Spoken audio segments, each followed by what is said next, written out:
Welcome back to part 2 of Healthy Bite TV. I'm Dr. Callum Hay from Tampa, Florida, veterinarian surgeon. And in the last episode, we talked about knee issues in dogs. The cranial cruciate ligament, or CCL. It's the same as the anterior cruciate ligament in people. What people tear, certainly as football players, dogs get the same thing. Dogs have limping on their back leg, causes confusion and consternation to people about what the heck is going on. And we talked about how fundamental things such as activity level, body weight, genetics really factor into causing these issues in dogs. And we left it off about what are we going to do about it? What about surgery? What is surgery in dogs? Does every dog need surgery? What's the right timing of knee surgery? And that's what we're going to talk about today. We're going to take a deeper dive into it and hopefully give you some clarity when it comes to navigating your journey to do surgery on your dog's knee if it's necessary at the time. So just to throw something out there, several years ago, someone did a study calculating how much money pet owners spend in the United States on knee issues in dogs. And they came up with a calculation of over $1 billion. I wish I had all that money. If I did, I wouldn't be here. But in all seriousness, pet owners spend a lot of money on their knee issues in dogs. And it's probably in excess of over $1 billion currently, because that study was done many years ago. And when it comes to surgery, there is no question that surgery is a valid thing to do in dogs.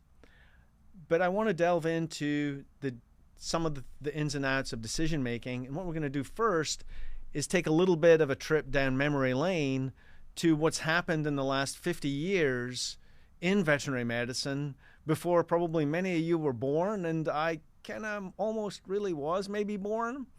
And we're going to talk about how we got to this point of why we do what we do. I'm going to give you the story. And it's not quite a Hollywood movie, but there are some parts here that are pretty interesting, particularly when we talk about TPLO. But let's start at the beginning, and that is that people used to not always spend money on their dogs. In fact, pre-1950s, 1940s, dogs and cats were considered largely a byproduct of veterinary medicine and something to treat when the veterinarian was there for the other more important animal that they were dealing with, which at the time was usually a horse or a cow or livestock.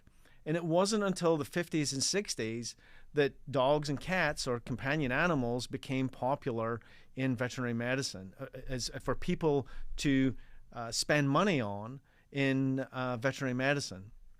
And in the late 80s, early 70s, there was a big focus on taking a deeper dive into trying to treat dog issues, particularly limping or lameness in dogs. And for many years, hip dysplasia was used as a diagnosis for many dogs with problems of their back legs. And in fact, hip issues, hip arthritis, was very common and was very easily diagnosed.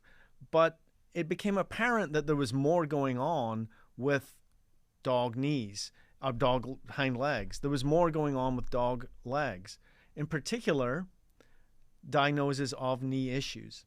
And at that time, technology had progressed such that there was an ability to start to do surgery on dogs, specialty surgery on dogs, and there was development of specialty certification colleges, particularly in surgery, that really elevated or turbocharged the treatment of dog knee issues. And at the time, people would diagnose torn ligaments and they would try to replace the ligament inside the knee.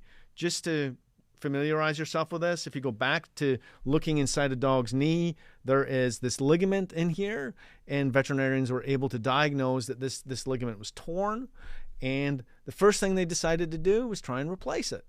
So they would use similar techniques to what was used in people, where they might take some tendon from here or from some tissue around the knee and put it in there and try to reconstruct it. This was done for a number of years, and it became apparent that there were limitations to that surgery. The biggest problem was the ligament replacement wouldn't work, the dogs would still limp, and veterinarians moved on to something else. The next thing they decided to do was protect that ligament replacement with something called an extracapsular suture, or placing some suture around the knee. If you just imagine bolstering this structure here with an internal stitch, they would use a variety of different types of sutures in there to basically protect the ligament replacement. And that was done for a number of years as well in all different configurations. And what happened is that became a predominant technique in the absence of ligament replacement. The reason they stopped doing ligament replacements was they thought that just the suture repair was enough and that the ligament replacement itself didn't help as much. It wasn't until the early to mid 1980s that who I believe is an unsung hero in veterinary medicine, Dr. Barclay Slocum, completely changed the way that veterinarians look at treating knee diseases, knee issues in dogs. So Dr. Slocum completely changed the idea of how to change or treat ligament issues in dogs. And that is through the development of something called tibial plateau leveling osteotomy, which is still done today very commonly. So, or TPLO is the most common type of surgery that's done in dogs today for cranial cruciate ligament injury.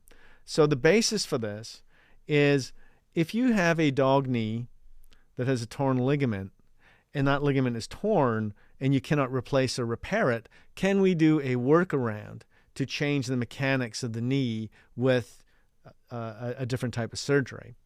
And the basis for this is when the ligament tears and a dog bears weight, this bone here, which is called the tibia, will start to kick forwards. It will rock forwards every time the dog puts his foot on the ground and gives way. And if you actually look at the anatomy of a dog's knee here, the normal weight stance is something like this, where there's a slope to the back of the tibia here. This is the tibia bone. The slope becomes problematic in the absence of a ligament. It promotes the knee bone to move forwards. So Dr. Slocum's theory was to make a bone cut, a semicircular bone cut to the top of this bone here to change the joint surface, to level it out, hence the term tibial plateau leveling osteotomy.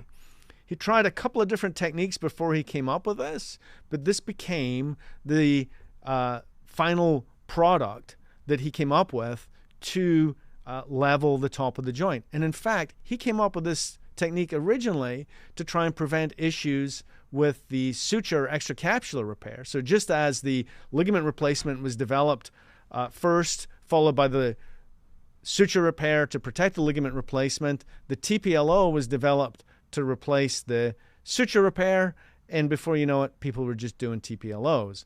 And this was done in the west coast of the United States and Eugene, Oregon, and this became a very popular surgical procedure in that part of the country. And it was turbocharged by the fact that Dr. Slocum protected his intellectual property by being one of the first veterinarians ever to patent this plate. This is actually one of his plates from Slocum Enterprises when I took his course years ago. And he patented this, and this became his intellectual property, which entitled someone to use this plate for one surgery. This caused a tremendous amount of argument and consternation in the veterinary community, simply because people didn't believe that this was a valid surgery. And secondly, how dare he protect his intellectual property by doing this? This was certainly the mentality. And it took several years before TPLO became accepted as a technique. And eventually, once his patent came off, there was a massive explosion of the popularity of this surgery in veterinary medicine. Now, in terms of what you need to know is, as a pet owner, this surgery came around through many, many decades of research. And the biggest problem I see as a surgeon, as a practicing surgeon with TPLO, is the timing of the decision to do this surgery. Because if you have a torn ligament that's abnormal and you can't replace it, at what point is this better than the torn ligament? Is it 5% tear, 10% tear, 20% tear, 30% tear? At what point do we have to have the restraint for not doing this surgery? Sorry, upside down. because that's, you do the surgery upside down anyway on their back. So this is right side up now. At what point does this ligament bad enough that you need to do TPLO? And because it's such a commonly done surgery, people often think that it should just be done just because the diagnosis is made. I don't believe that.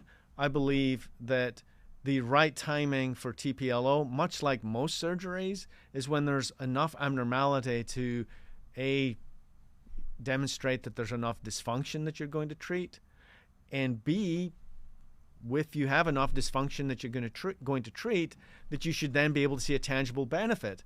Because the measurement of the tangible benefit is never based on an animal or a dog coming and telling you or me we did a good job. The benefit really is based on how the dog is using the leg. And that's what I use to judge the timing of surgery as well as outcome from surgery. So we've established TPLO, when you Google it, is going to be looked at as a best surgery, although I would disagree with the veracity of that statement. But let's just say a preferred surgery. We've established how it came about, and we've established that it is to change the mechanics of the knee and that it has some limitations. And the decision making to do the surgery should be done when there's a lot of lameness, which I like to say is what I call the 50% rule. The dog is holding the leg up a lot. There's more bad days than good days, has a clear, demonstrable response to pain medication that comes back when you take them off the pain medication. You're trying to establish there's enough pain to treat. And therefore, we look at TPLO and we do TPLO. Because the way surgery is, people will often look at surgery as a uniform type of standard, i.e. surgery was done, therefore it is good.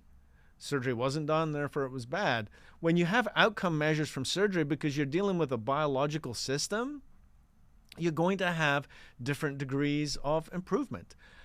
If you know someone who's had a knee sculpt themselves or had some type of orthopedic procedure, not everyone is going to respond in the same uniform way, because there's all sorts of different things due to their age, maybe their activity level, their muscle strength, hundreds of different factors that factor into the success of surgery. And the same is true with TPLO. You will not have every dog do the same with TPLO, but by and large, TPLO has a certain degree of expectations with it, such as dogs will usually start to use the leg reasonably quickly after surgery and progress along the lines of being satisfactory, where they're continuing to improve week to week and month to month. But not always. There's some variability.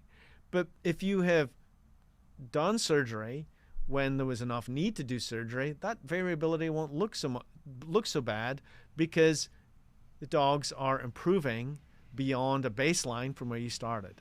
This is the most common mistake that I think the general public makes. It's the most common mistake that I think is made by veterinarians without adequately fleshing out what these surgeries can and can't do.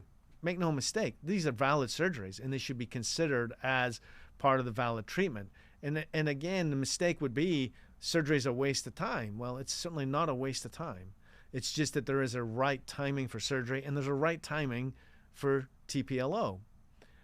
Each surgeon is going to have a different opinion. Each pet owner is going to have a different opinion. And that's why it's so vitally important to merge your opinion with what you want and your expectations are with the surgeon. I'm not here to tell you what you should or shouldn't do.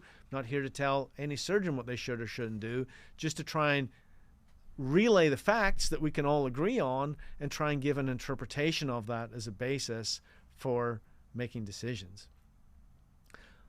So let's move on to the next part of our discussion, which is, oh my God, you spent all this money on a TPLO and you don't know what to do next. How do you restrict activity to get the best outcome?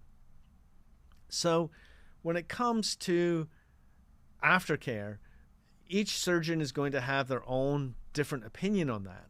However, there is going to be substantial agreement that it's really important to restrict activity for a period of time while things heal, because we just cut this bone here and there's this little device in here that'll hold it back together again, this plate and screws, until the bone heals. You have to protect that repair.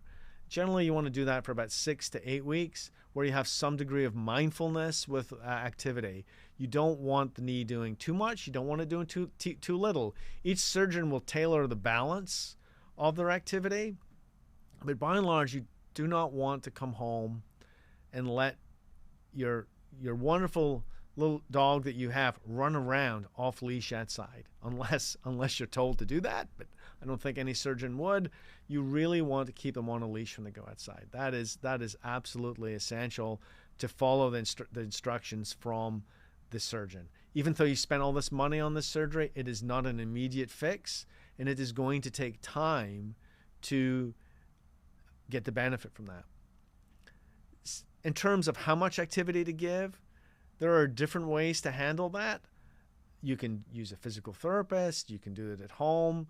I prefer to do home-based care, where I instruct pet owners on how much activity to give day to day and week to week.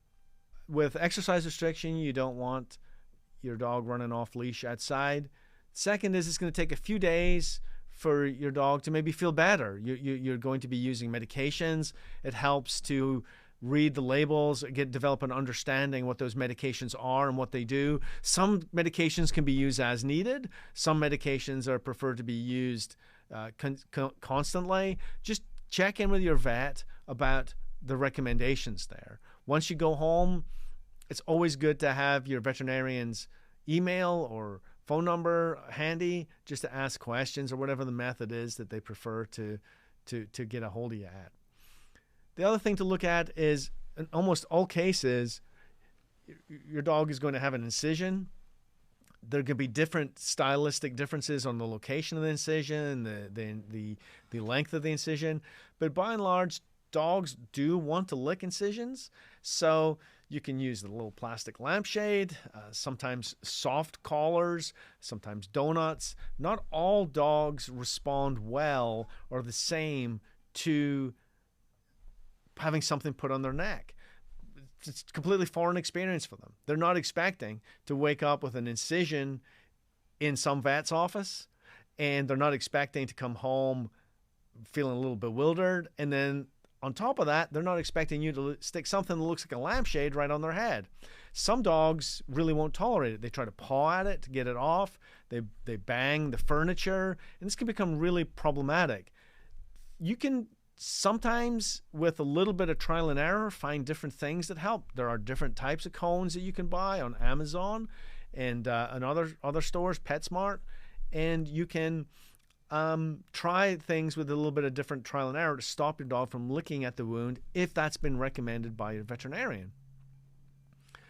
Then in terms of aftercare and exercise restrictions, after things start to truck along, right around the 7 or 8 week mark is when I start to increase activity, a little bit more ramping up of more consistent use of the leg with leash walks.